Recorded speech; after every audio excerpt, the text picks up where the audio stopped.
नमस्कार, कहानी बैरल में आपका स्वागत है। लीजिए पेश है मुंशी प्रेमचंद द्वारा लिखित कहानी शिकारी राजकुमार। मई का महीना और मध्याह्न का समय था। सूर्य की आंखें सामने से हटकर सिर पर जा पहुंची थीं, इसलिए उनमें शील न था। ऐसा विदित होता था मानो पृथ्वी उनके भय से थर थर कांप रही थी। ठीक ऐसी ही समय एक मनुष्य एक हिरन के पीछे उन्मत्त चाल से घोड़ा फेंके चला आता था। उसका मुंह लाल हो रहा था और घोड़ा पसीने से लथपथ, किंतु मृग भी ऐसा भागता था मानो वायु वेग से जा रहा था। ऐसा प्रतीत होता था कि उसके पद भूमि को स्पर्श नहीं करते। इस दौड़ की जीत हार पर उसका जीवन निर्भर था। पछुआ हवा बड़े जोर से चल रही थी। ऐसा जान पड़ता था मानो अग्नि और धूल की वर्षा हो रही हो। घोड़े के नेत्र रक्त वर्ण हो रहे थे और अश्वारोही के सारे शरीर का रुधिर उबल सा रहा था, किंतु मृग का भागना उसे इस बात का अवसर न देता था कि अपनी बंदूक को संभाले। कितने ही ऊख के खेत, ढाक के वन और पहाड़ सामने पड़े और तुरंत ही सपनों की संपत्ति की भांति अदृश्य हो गए। क्रमश मृग और अश्वारोही के बीच अधिक अंतर होता जाता था कि अचानक मृग पीछे की ओर मुड़ा। सामने एक नदी का बड़ा ऊंचा कगार दीवार की भांति खड़ा था। आगे भागने की राह बंद थी और उस पर से कूदना मानो मृत्यु के मुख में कूदना था। हिरन का शरीर शिथिल पड़ गया। उसने एक करुणा भरी दृष्टि चारों ओर फेरी, किंतु उसे हर तरफ मृत्यु ही मृत्यु दृष्टिगोचर होती थी। अश्वारोही के लिए इतना समय बहुत था। उसकी बंदूक से गोली क्या छूटी, मानो मृत्यु के एक महाभयंकर जयध्वनि के साथ अग्नि की एक प्रचंड ज्वाला उगल दी। हिरन भूमि पर लौट गया, मृग पृथ्वी पर पड़ा तड़प रहा था और उसने अश्वारोही की भयंकर और हिंसाप्रिय आंखों से प्रसन्नता की ज्योति निकल रही थी। ऐसा जान पड़ता था कि उसने असाध्य साधन कर लिया। उसने पशु के शव को नापने के बाद उसके सींगों को बड़े ध्यान से देखा और मन ही मन प्रसन्न हो रहा था कि इससे कमरे की सजावट दूनी हो जाएगी और नेत्र सर्वदा उस सजावट का आनंद सुख से भोगेंगे। जब तक वह इस ध्यान में मग्न था, उसको सूर्य की प्रचंड किरणों का लेश मात्र भी ध्यान न था, किंतु ज्यों ही उसका ध्यान उधर फिरा, वह उष्णता से विह्वल हो उठा और करुणापूर्ण आंखें नदी की ओर डालीं।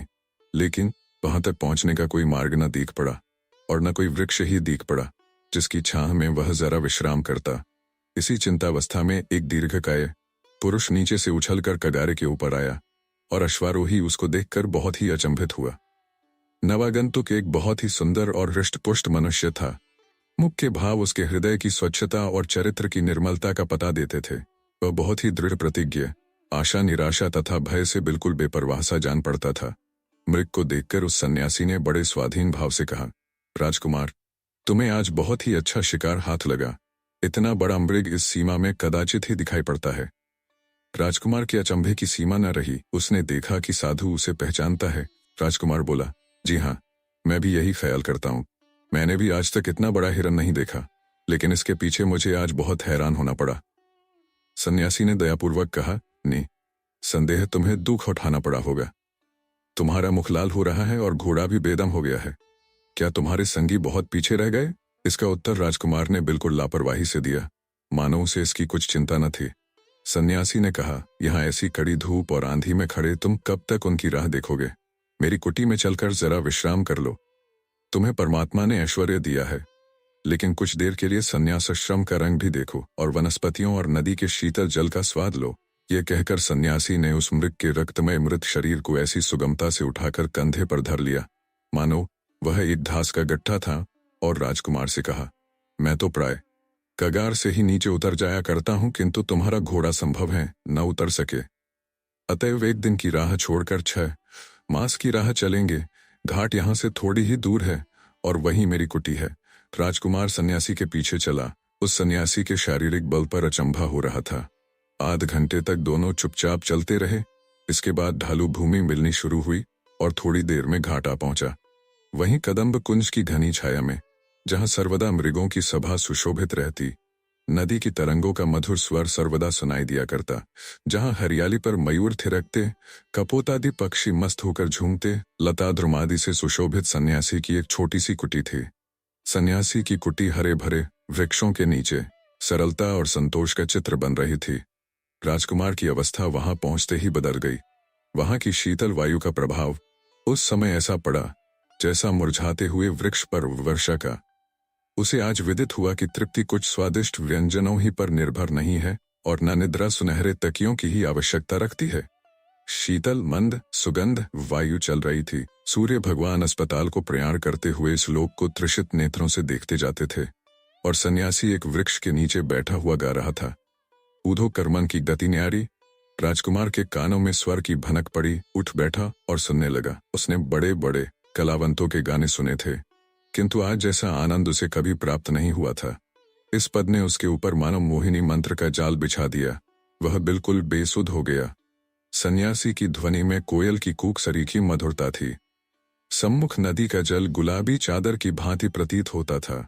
कुलद्वय की रेत चंदन की चौकी सी दिखती थी। राजकुमार को यह दृश्य स्वर्गीय सा जान पड़ने लगा। उस पर तैरने वाले जल जंतु ज्योतिर्मय आत्मा के सदृश दिख पड़ते थे, जो गाने का आनंद उठाकर मत्त से हो गए थे। जब गाना समाप्त हो गया, राजकुमार सन्यासी के सामने बैठ गया और भक्तिपूर्वक बोला, महात्मन, आपका प्रेम और वैराग्य सराहनीय है।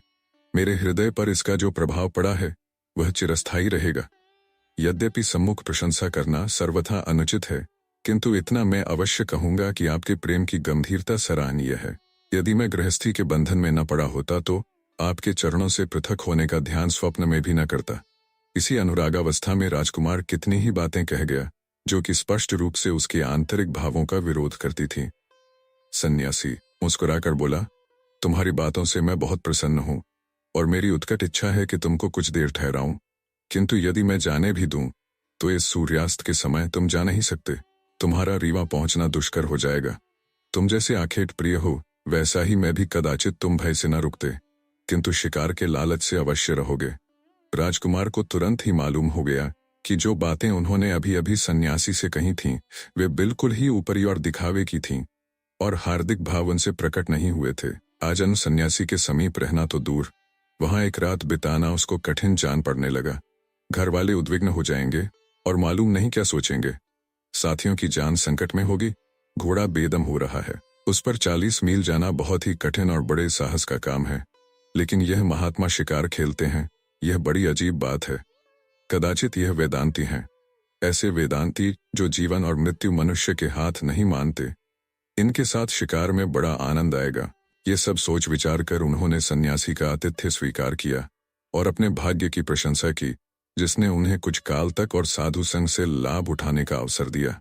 रात 10 बजे का समय था। घनी अंधियारी छाई हुई थी। सन्यासी ने कहा, अब हमारे साथ चलने का समय हो गया है। राजकुमार पहले से ही प्रस्तुत था। बंदूक कंधे पर रख बोला, इस अधंकार में शूकर अधिकता से मिलेंगे, किंतु ये पशु बड़े भयानक हैं। सन्यासी ने एक मोटा सोटा हाथ में लिया और कहा, कदाचित इससे भी अच्छे शिकार हाथ आए। मैं जब अकेला जाता हूं कभी खाली नहीं लौटता। आज तो हम दो हैं। दोनों शिकारी नदी के तट पर नालों और रेतों के टीलों को पार करते और झाड़ियों से अटकते चुपचाप चले जा रहे थे। एक ओर श्याम वर्ण नदी थी जिसमें नक्षत्रों का प्रतिबिंब नाचता दिखाई देता था और लहरें गाना गा रही थीं। दूसरी ओर घनघोर अंधकार, जिसमें कभी कभी केवल खद्योतों के चमकने से एक क्षणस्थायी प्रकाश फैल जाता था। मालूम होता था कि वे भी अंधेरे में निकलने से डरते हैं। ऐसी अवस्था में कोई 1 घंटा चलने के बाद वह एक ऐसे स्थान पर पहुंचे जहां एक ऊंचे टीले पर घने वृक्षों के नीचे आग जलती दिखाई पड़ी। उस समय इन लोगों को मालूम हुआ कि संसार के अतिरिक्त और भी वस्तुएं हैं। सन्यासी ने ठहरने का संकेत किया। दोनों एक पेड़ की ओट में खड़े होकर ध्यानपूर्वक देखने लगे। राजकुमार ने बंदूक भर ली। टीले पर एक बड़ा छायादार वट वृक्ष भी था। उसी के नीचे अंधकार में 10-12 मनुष्य अस्त्र शस्त्रों से सुसज्जित निर्जयी पहने चरस का दम लगा रहे थे। इनमें से प्राय सभी लंबे थे। सभी के सीने चौड़े और हृष्टपुष्ट। मालूम होता था कि सैनिकों का एक दल विश्राम कर रहा है। राजकुमार ने पूछा, यह लोग शिकारी है? ये राह चलते यात्रियों का शिकार करते हैं। ये बड़े भयानक हिंसक पशु हैं। इनके अत्याचारों से गांव के गांव बर्बाद हो गए और जितनों को इन्होंने मारा है उनका हिसाब परमात्मा ही जानता है। यदि आपको शिकार करना हो तो इनका शिकार कीजिए। ऐसा शिकार आप बहुत प्रयत्न करने पर भी नहीं पा सकते। यही पशु हैं जिन पर आपको शस्त्रों का प्रहार करना उचित है। राजाओं और अधिकारियों के शिकार यही हैं। इससे आपका नाम और यश फैलेगा। राजकुमार के जी में आया कि 2-1 को मार डालें, किंतु सन्यासी ने रोका और कहा, इन्हें छेड़ना ठीक नहीं। अगर यह कुछ उपद्रव ना करें तो भी बचकर निकल जाएंगे। आगे चलो, संभव है कि इससे अच्छे शिकार हाथ आए। तिथि सप्तमी थी, चंद्रमा भी उदय हुआ। इन लोगों ने नदी का किनारा छोड़ दिया था। जंगल भी पीछे रह गया था। सामने एक कच्ची सड़क दिखाई पड़ी और थोड़ी देर में कुछ बस्ती भी दिख पड़ने लगी। सन्यासी एक विशाल प्रासाद के सामने आकर रुक गए और बोले, आओ इस मौलसरी के वृक्ष पर बैठें, परंतु देखो बोलना मत, नहीं तो दोनों की जान के लाले पड़ जाएंगे। इसमें एक बड़ा भयानक हिंसक जीव रहता है जिसने अनगिनत जीवधारियों का वध किया। कदाचित हम लोग आज इसको संसार से मुक्त कर दें। राजकुमार बहुत प्रसन्न हुआ और सोचने लगा, चलो रात भर की दौड़ तो सफल हुई। दोनों मौलसरी पर चढ़कर बैठ गए। राजकुमार ने अपनी बंदूक संभाल ली और शिकार की, जिसे वह तेंदुआ समझे हुए था, वाट देखने लगा। रात आधी से अधिक व्यतीत हो चुकी थी। यकाएक महल के समीप कुछ हलचल मालूम हुई और बैठक के द्वार खुल गए। मोमबत्तियों के जलने से सारा हाता प्रकाशमान हो गया। कमरे के हर कोने में सुख की सामग्री दिखाई दे रही थी। बीच में एक हष्टपुष्ट मनुष्य गले में रेशमी चादर डाले, माथे पर केसर का अर्ध लंबाकार तिलक लगाए, मसनद का सहारे बैठा सुनहरी मुंहनाल से लच्छेदार धुआं फेंक रहा था। इतने ही में उन्होंने देखा कि नर्तकियों के दल चले आ रहे हैं। उनके हाव भाव व कटाक्ष के शीर चलने लगे। समाजियों ने सुर मिलाया, गाना आरंभ हुआ और साथ ही साथ मद्यपान भी चलने लगा। राजकुमार ने अचंभित होकर पूछा, यह तो बहुत बड़ा रईस जान पड़ता है। सन्यासी ने उत्तर दिया, नहीं, यह रईस नहीं है, एक बड़े मंदिर के महंत हैं, साधु हैं, संसार का त्याग कर चुके हैं, सांसारिक वस्तुओं की ओर आंख नहीं उठाते, पूर्ण ब्रह्म ज्ञान की बातें करते हैं। ये सब सामान इनकी आत्मा की प्रसन्नता के लिए है। इंद्रियों को वश किए हुए इन्हें बहुत दिन हुए। सहस्त्रों सीधे साधे मनुष्य इन पर विश्वास करते हैं, इनको अपना देवता समझते हैं। यदि आप शिकार करना चाहते हैं तो इनका कीजिए, यही राजाओं और अधिकारियों के शिकार हैं। ऐसे रंगे हुए सियारों से संसार को मुक्त करना आपका परम धर्म है। इससे आपकी प्रजा का हित होगा तथा आपका नाम और यश फैलेगा। दोनों शिकारी नीचे उतरे। सन्यासी ने कहा, अब रात अधिक बीत चुकी है, तुम बहुत थक गए होगे, किंतु राजकुमारों के साथ आखेट करने का अवसर मुझे बहुत कम प्राप्त होता है, अतएव एक शिकार का पता और लगाकर तब लौटेंगे। राजकुमार को इन शिकारों में सच्चे उपदेश का सुख प्राप्त हो रहा था। बोला, स्वामी जी, थकने का नाम न लीजिए।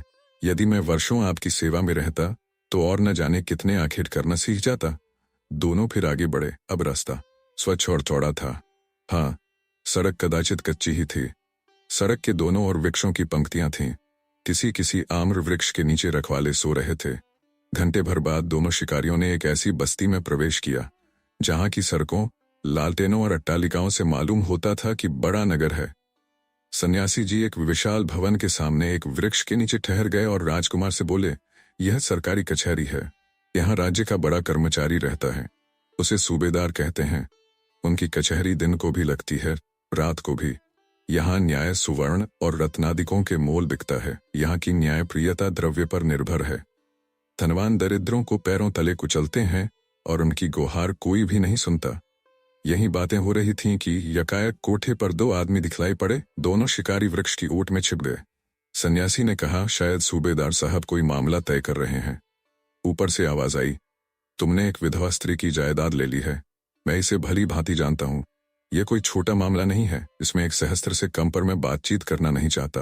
राजकुमार में इससे अधिक सुनने की शक्ति न रही। क्रोध के मारे नेत्र लाल हो गए। यही जी चाहता था कि इस निर्दयी का अभिवध कर दूं, किंतु सन्यासी जी ने रोका। बोले, आज इस शिकार का समय नहीं है। यदि आप ढूंढेंगे तो ऐसे शिकार बहुत मिलेंगे। मैंने इनके कुछ ठिकाने बतला दिए हैं। अपराध काल होने में अधिक विलंब नहीं है। कुटी यहां से अभी 10 मील दूर होगी। आइए शीघ्र चलें। दोनों शिकारी 3 बजते बजते फिर कुटी में लौट आए। उस समय बड़ी सुहावनी रात थी। शीतल समीर ने हिला हिलाकर वृक्षों और पत्तों की निद्रा भंग करना आरंभ कर दिया था। आध घंटे में राजकुमार तैयार हो गए। सन्यासी में अपनी विश्वास और कृतज्ञता प्रकट करते हुए उनके चरणों पर अपना मस्तक नवाया और घोड़े पर सवार हो गए। सन्यासी ने उनकी पीठ पर कृपापूर्वक हाथ फेरा, आशीर्वाद देकर बोले, राजकुमार, तुमसे भेंट होने से मेरा चित्त बहुत प्रसन्न हुआ। परमात्मा ने तुम्हें अपनी सृष्टि पर राज करने के हेतु जन्म दिया है। तुम्हारा धर्म है कि सदा प्रजापालक बनो। तुम्हें पशुओं का वध करना उचित नहीं। दीन पशुओं के वध करने में कोई बहादुरी नहीं, कोई साहस नहीं। सच्चा साहस और सच्ची बहादुरी दीनों की रक्षा और उनकी सहायता करने में है। विश्वास मानो, जो मनुष्य केवल चित्त विनोदार्थ जीव हिंसा करता है, वह निर्दयी घातक से भी कठोर हृदय है। वह घातक के लिए जीविका है, किंतु शिकारी के लिए केवल दिल बहलाने का एक सामान। तुम्हारे लिए ऐसे शिकारों की आवश्यकता है जिसमें तुम्हारी प्रजा को सुख पहुंचे। न्याय शब्द पशुओं का वध न करके तुमको उन हिंसकों के पीछे दौड़ना चाहिए जो धोखाधड़ी से दूसरे का वध करते हैं। ऐसे आखेट करो जिससे तुम्हारी आत्मा को शांति मिले, तुम्हारी कीर्ति संसार में फैले। तुम्हारा काम वध करना नहीं, जीवित रखना है। यदि वध करो तो केवल जीवित रखने के लिए, यही तुम्हारा धर्म है। जाओ, परमात्मा तुम्हारा कल्याण करें। आप सुन रहे थे कहानी बैरल से मुंशी प्रेमचंद द्वारा लिखित कहानी शिकारी राजकुमार। अगर वीडियो पसंद आया तो इसे लाइक करिए और चैनल को भी सब्सक्राइब कीजिए। धन्यवाद।